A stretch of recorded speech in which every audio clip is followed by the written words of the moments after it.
itu secara umum dapat dipahami sebagai suatu proses yang mencakup penciptaan, pengembangan, atau perbaikan terhadap sesuatu yang telah ada, yang menghasilkan nilai tambah dan memberikan manfaat nyata dalam berbagai aspek kehidupan. Inovasi tidak hanya berorientasi pada kebaruan secara mutlak, tetapi juga persepsi kebaruan dan penerapan praktis dalam konteks tertentu. Nah, jadi inovasi itu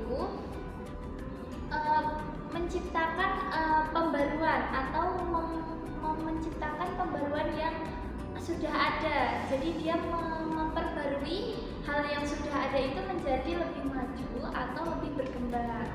Nah, contohnya itu di dalam dunia pendidikan itu sendiri, seperti di zaman sekarang itu zaman era digital ya teman-teman. Jadi guru-guru itu memikirkan bagaimana pembelajaran di kelas itu tidak membosankan. Jadi mereka mengembangkan inovasi-inovasi untuk membentuk suasana ruang kelas yang menjadi lebih ceria atau lebih lebih menarik gitu. Oke, nah selanjutnya itu ada tantangan inovasi. Nah, inovasi itu enggak selamanya mulus ya teman-teman. Jadi inovasi itu juga ada tantangannya.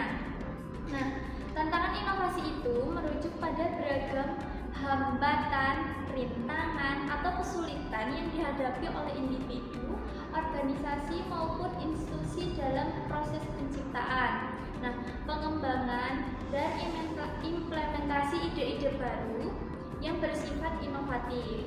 Tantangan ini dapat bersumber dari faktor internal maupun eksternal yang mempengaruhi efektivitas proses inovasi.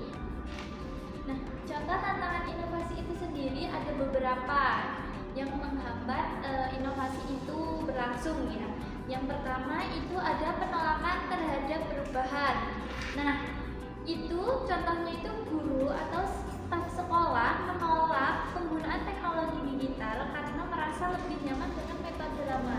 Nah, guru-guru itu merasa kesulitan mengajar dengan teknologi karena pada zaman dahulu juga guru itu belum ada pembelajaran menggunakan teknologi. Nah, yang kedua itu keterbatasan sumber daya atau seperti dana, waktu, dan SDM. Terus yang ketiga itu ada kurangnya dukungan kepemimpinan, seperti contohnya nih di sekolah, kepala sekolah itu kurang mendukung inovasi-inovasi dari guru untuk mengembangkan inovasinya. Jadi mereka tuh kurang dukungan dari kepala sekolah sehingga inovasi itu tidak berjalan dengan baik. Nah, yang keempat itu minimnya pengetahuan dan pelatihan. Nah, yang kelima itu hambatan budaya dan mentalitas. Yang keenam itu regulasi atau aturan yang ketat. Yang terakhir itu ketergantungan pada teknologi yang belum stabil. Nah, jadi itulah contoh-contoh tantangan yang sering terjadi ketika menjalankan inovasi.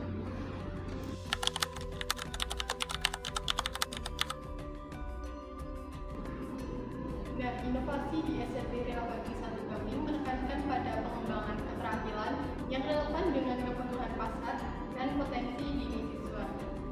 Di sekolah tersebut sudah ada program batik di mana sekolah tersebut mempersiapkan guru dan siswa untuk diterjunkan langsung dalam proses pembuatan batik di sekolah luar biasa terdekat.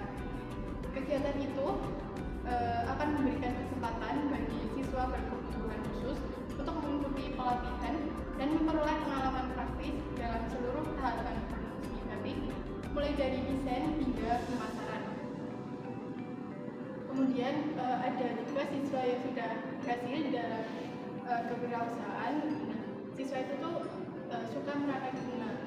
Kemudian dengan adanya dukungan dari guru dan sekolah, siswa itu bisa berhasil. Kemudian sekarang juga sudah memiliki usaha sendiri dan juga sudah memiliki beberapa karyawan.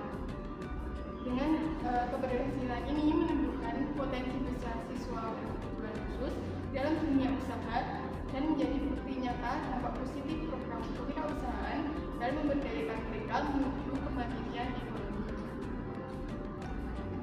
Baik, selanjutnya tantangan inovasi di SMP Relabati 1 Gambir.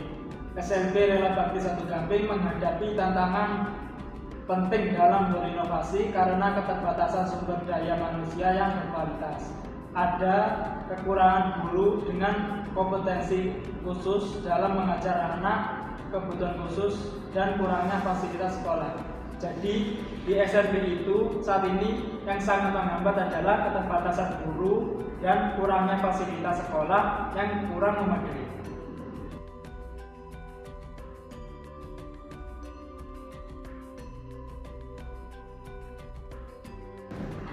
Baik, kesimpulan dari video ini adalah inovasi di SMP Rela Bakti 1 Gamping memberdayakan siswa berkebutuhan khusus melalui kewirausahaan seperti batik dan merangkai bunga yang meningkatkan keterampilan dan kemandirian ekonomi. Namun, tantangan seperti keterbatasan sarana, kurangnya guru terlatih, dan akses teknologi menghambat pelaksanaan, sehingga diperlukan intervensi kebijakan untuk memperkuat infrastruktur pendidikan dan meningkatkan kapasitas sumber daya manusia.